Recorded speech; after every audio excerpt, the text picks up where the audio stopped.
Bonjour les CE1, alors nous nous retrouvons aujourd'hui pour la suite de l'étude de l'histoire du lion qui ne savait pas écrire. C'est le deuxième album que tu étudies cette année. Tu as découvert la couverture lundi. Tu as découvert les différentes parties qui composent la couverture de l'album. Rappelle-toi, il y avait bien sûr le nom de l'histoire que j'entoure ici, le nom de l'histoire que l'on appelle le titre. Il y avait ici le nom de l'auteur, qui est la personne qui écrit l'histoire, Martin Balscheit, et ici le nom d'une autre personne, qui est l'illustrateur, celui qui fait l'illustration. Je grossis un petit peu, voilà. Celui qui fait l'illustration, c'est-à-dire celui qui fait les dessins de l'histoire. Et enfin, ici, une autre petite chose qui est écrite, il est écrit Petit Glénat, qui est le nom de l'éditeur. L'éditeur, c'est l'entreprise qui fabrique le livre, qui paye l'auteur, l'illustrateur, qui met tout en œuvre pour que ton livre soit prêt en librairie, pour que tu puisses l'acheter. Alors, nous commençons donc la fiche d'aujourd'hui que tu vas pouvoir réaliser, car tu as préparé la lecture. Tu as préparé la lecture lundi, mardi et mercredi en écoutant la lecture avec Anne-Sophie et en travaillant à la maison à lire les premières pages de l'album. Donc pour le premier exercice, voilà que je vais entourer ici, voilà le premier exercice, tu vas séparer les mots par des traits, puis écrire la phrase. C'est-à-dire que tu vas regarder entre chaque mot, tu vois qu'il y a des espaces. Eh bien, toi, entre chaque mot, tu vas devoir séparer les mots pour qu'il y ait des espaces. Regarde ici, il est écrit « Le lion ne savait pas écrire. » Mais nous nous sommes trompés. Nous avons oublié les espaces. À toi de remettre les espaces entre les mots. Tu vas tout d'abord séparer les mots. Je te fais juste le premier.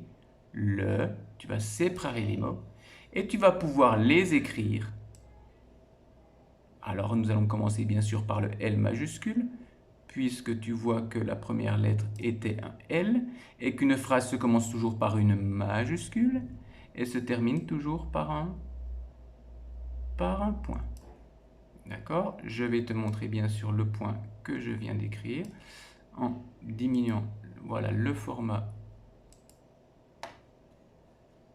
du travail. Voilà. Tu vois la majuscule, tu vois le point. Le début de la phrase et la fin de la phrase. Et rappelle-toi que pour qu'il y ait une phrase, il faut qu'il y ait des mots qui se suivent, qui soient séparés par des espaces et qui veulent avoir du sens. Le lion ne savait pas écrire. À toi de mettre les traits et d'écrire correctement en respectant la taille des lettres et en posant bien les lettres sur la ligne qui est un peu plus gros. L'exercice numéro 2 que tu vois ici. Pour l'exercice numéro 2, la consigne est de compléter. Alors, qu'est-ce que ça veut dire compléter? Compléter, ça veut dire écrire. Compléter par vrai. On voit ici vrai. Tu mettras un V ou faux. Tu mettras un F.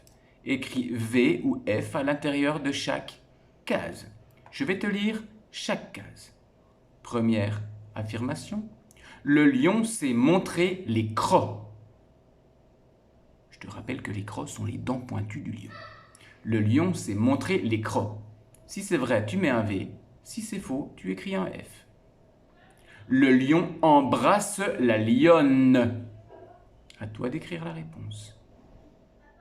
Le lion ne sait pas lire.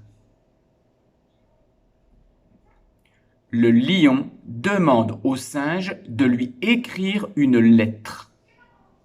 Vrai ou faux?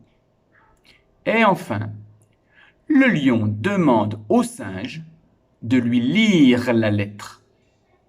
Tu écriras la réponse. N'hésite pas, à chaque fois que je lis l'affirmation et que tu la lis également, de mettre sur pause pour avoir le temps de remplir chaque case avec V pour vrai ou F pour faux.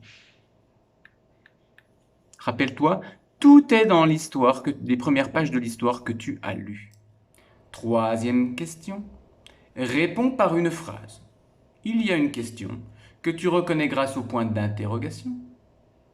Et à toute question, il y a une réponse, une phrase, qui va donc se commencer par une majuscule, comme tu le vois ici, et qui va se terminer par un point. Alors, que doit faire le lion avant d'embrasser une dame? Que doit faire le lion avant d'embrasser une dame? Écris la réponse. Le lion doit... Fini d'écrire ce que doit faire le lion avant d'embrasser une dame. Et enfin, pour terminer, une question de vocabulaire. On te demande ce que veut dire rebrousser chemin. Alors, il y a 4 réponses. Tu pourras choisir la bonne réponse. Et je pense qu'Anne-Sophie, en lisant l'histoire, t'aura expliqué l'expression rebrousser chemin. Alors, est-ce que rebrousser chemin veut dire le lion s'est perdu? Le lion ne sait pas écrire? Le lion revient en arrière? Ou le lion s'en va? À toi de choisir laquelle de ces 4 affirmations est la vraie en coloriant l'étiquette qui te paraît la bonne. Voilà, tu as réalisé ta fiche sur l'histoire du lion qui ne savait pas écrire, le début de l'histoire, et nous retrouverons la prochaine fois pour continuer l'étude de cet album avec bien sûr la suite de l'histoire. Voilà, bon travail et à bientôt!